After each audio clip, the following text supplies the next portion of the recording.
అందరికీ నమస్కారం. గౌరవ పత్రికా సోదరులందరికీ కూడా మేము రిక్వెస్ట్ చేసేది ఒక్కటే, మేము బీఆర్ఎస్ పార్టీ ఉన్నా కూడా వెనుకబడిన కులాల పెట్టిన బిడ్డలం. మేము భావి తరానికి ఒక బంగారు భవిష్యత్తు అందించాలి, ఒక తపన మా మీద బాధ్యత ఉన్నది. ఈరోజు ఈ యొక్క సమావేశం కరీంనగర్లో జరగబోయే సమావేశానికి బహిరంగ సభకు కథనపేరి బీసీ కథనపేరి అనే నామకరణం చేయడం జరిగింది.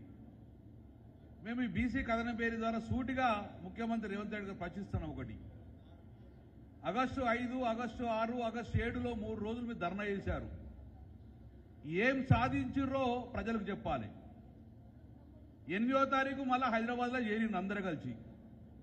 5, 6, 7 తారీఖులో మీరు ఏం సాధించిర్రో ఒక్కసారి ప్రజలకు చెప్పాలి, వెనుకబడిన కులాలకు చెప్పాలి. మీరు నిజంగానే ప్రధానమంత్రి యొక్క అపాయింట్మెంట్ తీసుకున్నారా? అడిగారా? పోనీ అడిగితే ఆ అపాయింట్మెంట్ ఎవరి ద్వారా అడిగినోడంగా బహిర్గతం చేయండి. పోనీ ప్రెసిడెంట్ని కలవట్లేదు, మాకు అపాయింట్మెంట్ ఇవ్వలేదన్నారు. ప్రెసిడెంట్ని కలుస్తామని చెప్పి అపాయింట్మెంట్ కోరినరా? అది కూడా బూటకం.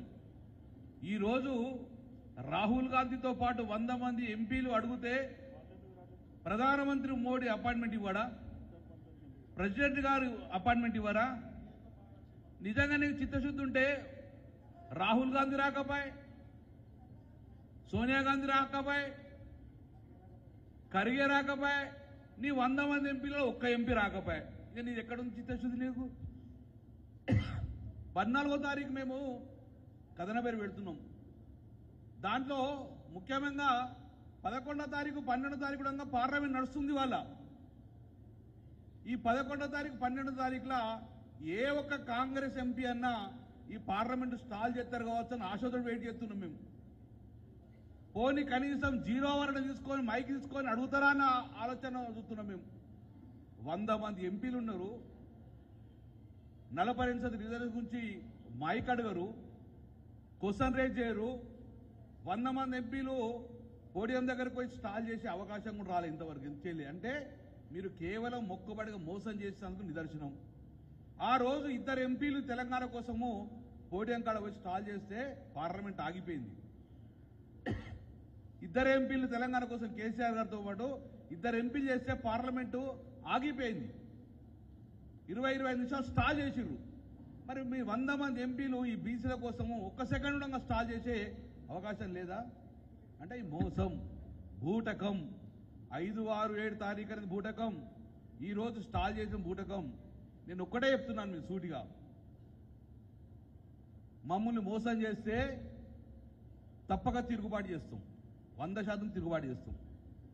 మా జాతులను అవమానం చేస్తే తప్పగా మేమే తిరుగుబాటు చేస్తాం, మీ పార్టీ మీద, మీ ప్రభుత్వం మీద.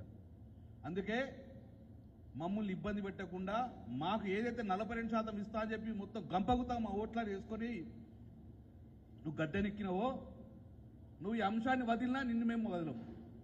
ఈ బీసీల 42% అంశాన్ని మీరు వదిలిపెట్టినా మేము మాత్రం నిన్ను వదిలిపెట్టే సమస్య లేదు. ఎట్టి బస్సులో సాధించుకునేదాకా కథనపేరి పిలుపుతోటి నీ ఎంబడే పడతాం.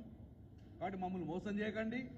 డెఫినెట్గా మా 42% మీరు ఏదైతే కామారెడ్డి డిక్లరేషన్ వాళ్ళు ఇచ్చిండ్రో అది ఇమ్మీడియట్ ఇవ్వండి. దాంతోపాటు ప్రధానంగా మా డిమాండ్, కేసీఆర్ గారు ముఖ్యమంత్రి అయిన తర్వాత జీహెచ్ఎంసీ మేయర్గా ఓసీగా ఉండడంగా 2 సార్లు కూడా బీసీకి అవకాశం ఇచ్చిండ్రు. రాబోయే ఎన్నికలలో మేయర్గా బీసీకి అవకాశం ఇవ్వండి. జనరల్ ఇస్తే క్యాబినెట్కి ఈక్వల్గా ఆర్టీసీ చైర్మన్ను 10 సంవత్సరాల్లో 2 సార్లు బీసీకే కేటాయించిన గౌరవ ముఖ్యమంత్రి కేసీఆర్ గారు.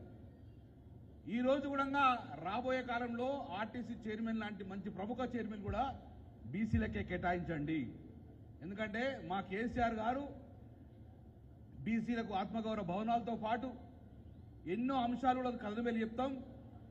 రాజకీయంగా కూడా మాకు అవకాశం కల్పించింది, సామాజికంగాతో పాటు ఆర్థికంగా అవకాశం కల్పించింది. కాబట్టి ఇలాంటి ముఖ్యమైన పోస్ట్ అవడంగా బీసీలకు కేటాయించండి. మేము కేటాయించినట్టు 18 మంత్రులు ఉన్నారు, 42% 8 మంత్రులు రావాలి, 3 ఉన్నారు.